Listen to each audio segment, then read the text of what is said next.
anak-anak yang dikasihi oleh Tuhan, hari ini kita ketemu lagi di sekolah minggu di Gereja Kristen Kalam Kudus Selat Panjang. Ibu Eni bersyukur kita boleh kembali bertemu. Kiranya kebaktian hari ini dapat menjadi berkat bagi kita semua. Kita akan mengawali pujian kita dengan menaikkan pujian Bapakku datang padamu. Kita naikkan pujian ini sebagai rasa syukur kita kepada Tuhan, karena Tuhan selalu berbuat baik kepada kita.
Terima kasih untuk pagi hari ini, kalau kami boleh bersama-sama kembali beribadah di kelas sekolah minggu. Tuhan Yesus, kami bersyukur karena Tuhan masih memberi kami kesempatan untuk bersama-sama beribadah walaupun melalui media internet. Kami bersyukur semua itu karena kebaikan dan kemurahan Tuhan kepada kami. Kami akan mendengarkan firman-Mu. Tuhan Yesus, tolong kami agar dapat mengerti dan kemudian memampukan kami melakukannya. Dalam nama Tuhan Yesus kami berdoa, amin. Waktu Ibu Eni kecil, Ibu Eni suka gunting-gunting. Siapa di sini suka gunting-gunting? Oh, ada Lintang, dia bilang suka gunting-gunting. Ibu Eni suka bikin baju waktu kecil, tapi bukan dari kain, dari kertas. Caranya, ini kertas HVS. Ibu Eni bagi jadi 4. Nah, tadi Ibu Eni sudah bikin patronnya atau polanya. Ibu Eni bikin pola, kemudian Ibu Eni gunting.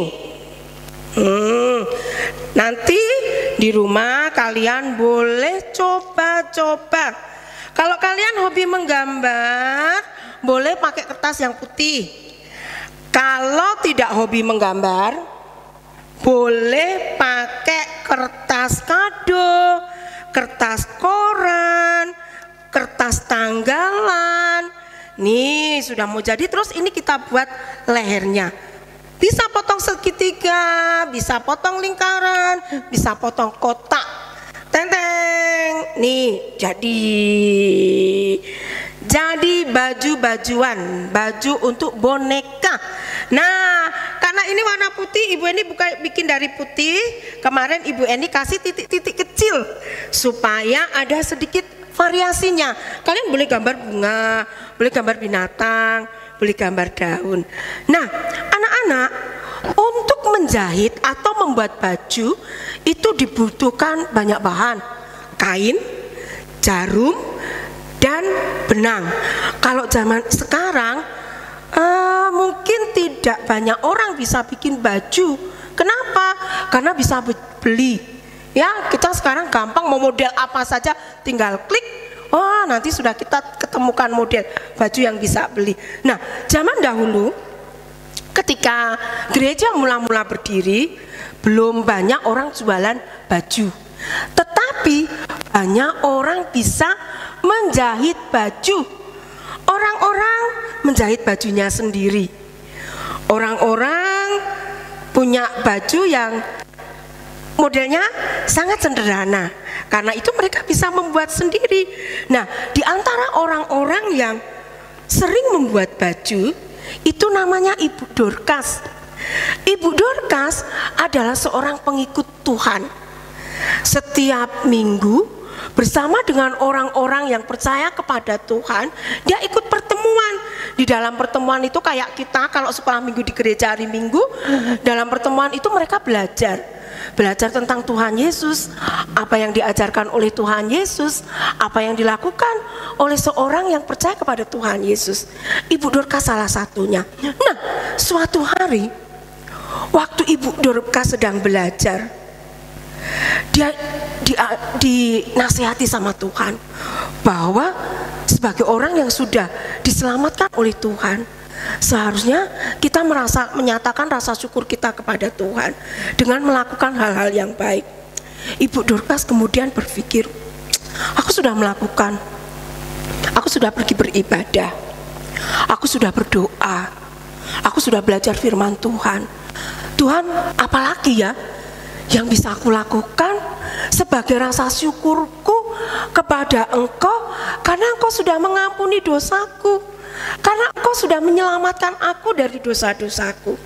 Tuhan, tolong aku untuk bisa melakukan sesuatu yang dapat kulakukan sebagai rasa syukurku kepada Engkau. Ibu Dorcas berpikir. Saat dia sedang berpikir, tiba-tiba dia melihat seorang ibu. Ibu itu juga sedang mendengarkan apa yang diajarkan. Dia lihat ibu itu bajunya koyak sedikit sekali, tapi Ibu Dorcas bisa melihatnya. Ibu Dorcas tiba-tiba teringat, aku di rumah kan punya kain. Bagaimana ya kalau aku bikinkan ibu itu baju, aku mau kasih ke dia. Dia bilang, Tuhan, saya mau buat baju untuk saudara saya sebagai rasa syukur saya, karena Tuhan sudah mengasihi saya ingin berbuat baik sama orang lain. Dan hari ini saya mau buat baju untuk ibu itu. Ketika Dorcas pulang, dia mulai lihat, oh, di lemarinya ada beberapa kain. Dia mulai melihat, dia ambil kainnya, kemudian dia ukur, dia potong, dia jahit. Dia bilang, bajunya sudah jadi. Dia senang sekali, bajunya sudah jadi, dan dia mau kasih ke ibu yang dia lihat kemarin. Dia mulai bungkus, dia bawa.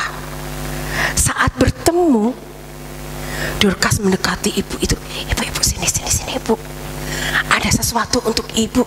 Apa? Saya punya ini untuk ibu. Nanti dibukanya di rumah ya, jangan dibuka di sini. Oh, ini untuk saya. Iya, terima kasih ya, karena ibu mau berbagi dengan saya. Sama-sama. Ibu itu yang menerima bungkusan itu berpikir, apa yang diberikan, apa yang dikasihkan sama saya ya. Oh, dia sudah nggak sabar, tapi dia ingat, wih, aku kan kesini mau dengarkan firman Tuhan. Oh, dia kembali konsentrasi. Ketika sampai di rumah, ibu itu membuka bungkusan itu, hatinya senang sekali. Ternyata sebuah baju. Hatinya senang sekali. Anti, aku mau pakai supaya Ibu Dorcas melihat baju yang dia berikan untukku. Hari berganti hari, ibu ini senang sekali. Tiba hari untuk bertemu dengan saudara-saudara seiman untuk beribadah. Dia bertemu, dia gunakan baju itu. Ini baju dari Ibu Dorcas. Pasti Ibu Dorcas suka kalau aku memakainya. Dia senang sekali. Waktu dia sampai, dia cari, di mana ya Ibu Dorcas? Hah, itu Ibu Dorcas. Dia cepat-cepat, Ibu Dorcas, terima kasih ya, saya suka bajunya, terima kasih, saya punya tambahan baju. Hah, Ibu Dorcas senang sekali. Dia tahu, oh ternyata apa yang dia lakukan itu membuat temannya ini bergembira. Dia bilang lagi sama Tuhan, Tuhan tolong saya ya, saya mau bikin baju lagi, saya ingin memberikan untuk orang lain lagi. Hatinya senang sekali. Sejak saat itu Ibu Dorcas semakin senang membuat baju. Ibu Dorcas sama dengan wanita-wanita yang lain yang bisa membuat baju, bisa menjahit. Tetapi yang membedakan Ibu Dorcas dari yang lainnya, Ibu Dorcas membuat baju untuk orang lain. Sesekali dia membuat untuk dirinya sendiri, tetapi dia lebih sering membuatkan untuk orang lain. Dan dia tahu ternyata banyak juga orang yang bukan hanya membutuhkan baju, ada yang membutuhkan gandum, ada yang membutuhkan minyak. Ketika Ibu Dorcas punya, Ibu Dorcas mau berbagi dengan yang lainnya. Wah, pertama 1 orang, 2 orang, 3 orang. Ternyata lama-lama Ibu Dorcas sudah banyak memberikan baju untuk orang-orang yang membutuhkan. Nah, anak-anak yang dikasih oleh Tuhan Yesus, Ibu Dorcas menyadari bahwa Tuhan sudah begitu mengasihi dia. Tuhan sudah mengampuni dosa-dosanya. Karena itu sebagai rasa syukurnya kepada Tuhan, dia ingin menunjukkan kepada orang lain kebaikan Tuhan kepadanya. Caranya apa? Caranya Ibu Dorcas berbuat baik kepada orang lain juga. Nah, anak-anak, dari Ibu Dorcas kita bisa belajar bahwa untuk menolong orang lain kita bisa menggunakan kemampuan yang Tuhan berikan kepada kita. Ya, saat tadi Bu Eni sudah bilang kan, seperti perempuan pada waktu itu, hampir semua orang bisa membuat baju, tapi mungkin banyak orang tidak bisa membeli kain. Ibu Dorcas, dia bisa buat baju, dia bisa beli kain, dia membagikannya untuk orang lain. Itu sesuatu yang sangat berarti. Nah, apa yang bisa kita lakukan? Ibu Dorcas kan sudah tua ya, sudah besar, sudah bisa menjahit. Ibu ini saya masih kecil. Apa yang bisa saya lakukan? Banyak. Kamu bisa bantu mama. Kuat kan pegang sapu? Kalau kuat pegang sapu, bantu sapu rumah. Bantu sapu rumah. Kalau nanti mama bilang, kamu menyapunya nggak bersih, diulangi lagi. Mama bilang, belum bersih lagi, ulangi lagi. Nanti makin hari kamu akan makin cakap menyapu rumah. Mau masak, Ibu ini saya mau bantu masak mama. Tapi mama nggak boleh. Mama takut masakannya gosong. Kamu bisa bantu mama loh. Ma, boleh nggak bantu petik sayur, bantu kupas bawang? Boleh nggak bantu cuci sayur? Itu pasti mama suka. Nah, kemarin Ibu Eni dengar katanya anak-anak suka bikin kue di rumah. Nah, bikin kue loh, kasih untuk teman. Kalau di rumahmu ada ama, mungkin ama sedang sakit, kamu boleh suapin ama. Kamu boleh dengerin ceritanya ama. Itu hal yang sederhana yang dapat kamu lakukan untuk orang-orang yang ada di sekitarmu. Nah, anak-anak yang dikasih Tuhan, ayo kita belajar dari Ibu Dorcas. Kita sudah dikasih oleh Tuhan. Tuhan sudah mengampuni dosa kita. Sebagai rasa syukur kita kepada Tuhan, ayo kita berbuat baik kepada orang-orang yang ada di sekitar kita. Bukan supaya orang tahu kita baik, bukan. Karena apa? Karena kita mengasihi Tuhan. Sehingga melalui kita orang juga boleh kenal Tuhan kita. Oke, kita akan hafalkan ayat hafalan hari ini dari Galatia 6 ayat yang ke-9, janganlah kita jemu-jemu berbuat baik. Galatia 6 ayat 9, janganlah kita jemu-jemu berbuat baik. Nah anak-anak, kita akan mengakhiri ibadah kita. Sebelum kita berdoa sebagai komitmen kita sama Tuhan, ayo kita serahkan hidup kita kepada Tuhan, pakai setiap kesempatan untuk berbuat baik kepada orang-orang yang ada di sekitar kita, karena Tuhan juga sudah berbuat baik kepada kita. Kita akan menyatakan komitmen kita dalam sebuah lagu yang berjudul Ku Tak Mau Hidup Percuma, ya.